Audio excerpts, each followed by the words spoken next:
stage left and right, we see beers from Stillwater Artisanal Ales out of Baltimore, Maryland, US of A. Yay, yay. So you know what time it is. It's time for DJ to go local. That's right, guys. We're going local yet again with another beer from Stillwater. And what beer do we have from them today? We've got a musically inspired beer. Yes, a beer that has been inspired by the 7th studio album of Kanye West, The Life of Pablo. And what beer is that? It's I Miss the Old Kanye. That's right.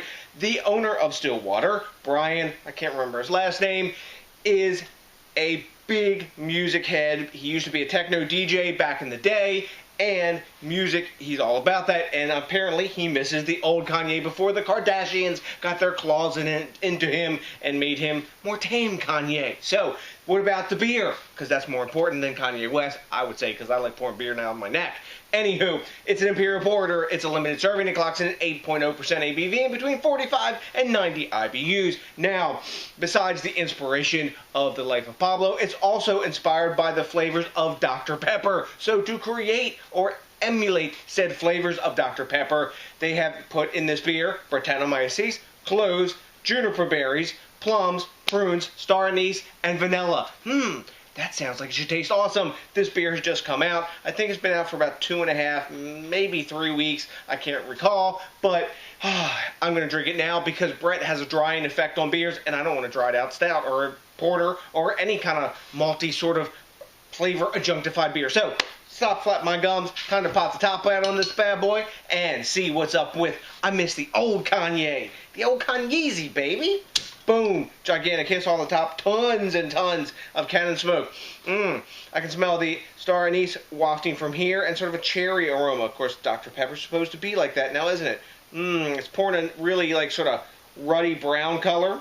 And it actually kind of looks sort of like what a Dr. Pepper looks like in the glass. Let's see how the head lasts and see if it fades down like a Dr. Pepper sort of soda pop head. Anywho, so when I look at the glass, there's tons of active bubbles coming up from the bottom, almost like a soda. We got a solid one-finger head of sort of soap sudsy bubbles that's kind of fading down pretty fast. When I swirl it, I don't suspect we're going to get any kind of glass lacing, but we are getting some really nice alcohol legs. Take a look at that. It's got that really nice dark brown color to it. There's a few ruby glints coming through. If it's supposed to be like Dr. Pepper, you know, if you see the like sort of like ice cubes go on the side of the glass if you're having a Dr. Pepper, you can see those ruby glints.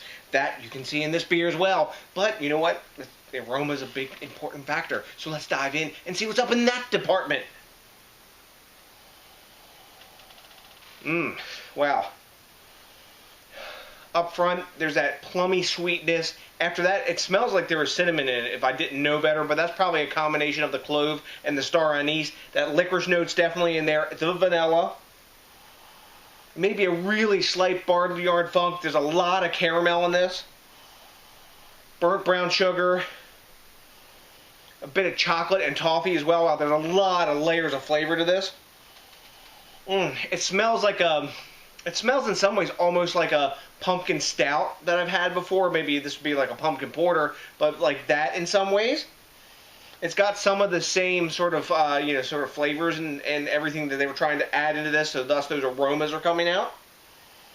It really does have a big cinnamon, berry, sort of plummy, figgy caramel thing going on, man. It smells really nice. Not a hint of alcohol in the aroma.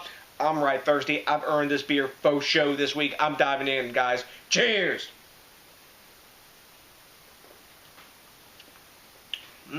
Yum. That's funky. It's tart. Up front, the first thing I noticed is it's got like a thin body to it. It's tart. It's got some bitterness in the back end that I taste coming from the juniper berry. After that, the plum and the fig are in there, and the burnt brown sugar, the chocolate. I'm drinking this probably about, I'd say 52 degrees right now, which is probably about the right temperature for it.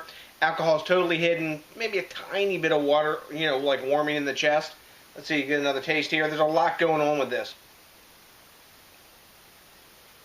As I drink it, and it settles out on my palate, that licorice note from the star anise is rising. The vanilla's in there as well. It's a really weird beer to grapple with. There's some char notes in the back end. It's it's very uniquely flavored. I don't know if I'd say Dr. Pepper right off the bat. It's like maybe like a tart Dr. Pepper, if that makes sense. Because it's got like this little bit of a cherry thing going on. Dr. Pepper has more of like that cherry sort of flavor to me in the background, which I suspect they were trying to pull from the juniper berry. And if you drank gin, it's got sort of that like juniper berry bite that you get from gin, and that sort of like herbaceous sort of herbal tone, like, because gin, juniper is sort of like an herbal sort of kind of berry.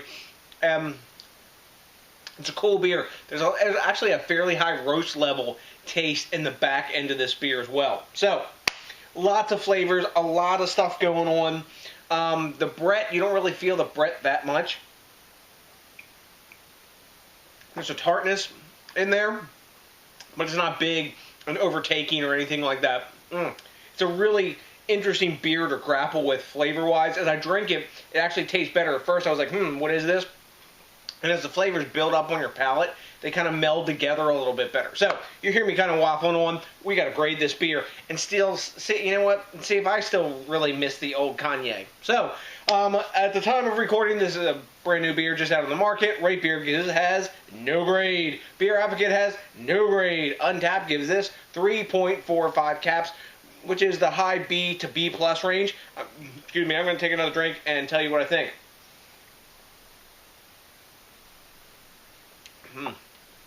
As an urban spice beer, I think it's pretty successful. And when you drink this, don't get put off by the first sip you take of it, because the flavors, your palate's not used to what this is bringing. I think I'm going to go with a high B plus to A minus. I'm going to go 90, just into the A minus range. It's a really tasty beer. I'm glad I'm drinking it. It's like one of the coolest labels ever and one of the coolest names for a beer ever. And stories behind it. I don't know if I'd buy it again, but I'm really glad I'm drinking it now, because this is a real like thing you got to get your head around the flavors. I don't know how this would sell her.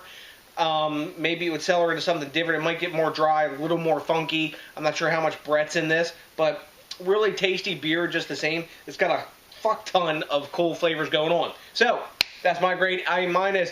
Have you had your experience? Are you still missing the old Kanye? Have you had this beer? Tell me what you think, because I like the quid pro quo and the back and forth. Maybe Kanye does too, since he's in that Kardashian land. Maybe he wants to run back and forth and escape all that insanity that goes on there. But I'm digressing. You're not surprised. But what is also something I usually don't forget to do is ask you to, think globally, drink locally, and support the craft beer movement. I am getting all the aforementioned complete, done, fini. Also, it's really cool when you rate, comment, subscribe, and what you got to do? Smash that like button, because that, along with probably just one bottle of Stillwater Artisanal Ales, I miss the old Kanye, puts my happy face on. So, it's the next DJs BrewTube. I got nothing but a bunch of beer drinking, actually, local beer drinking love for you, and you know what's coming. You're ready for it. Hell yes. A big peace out.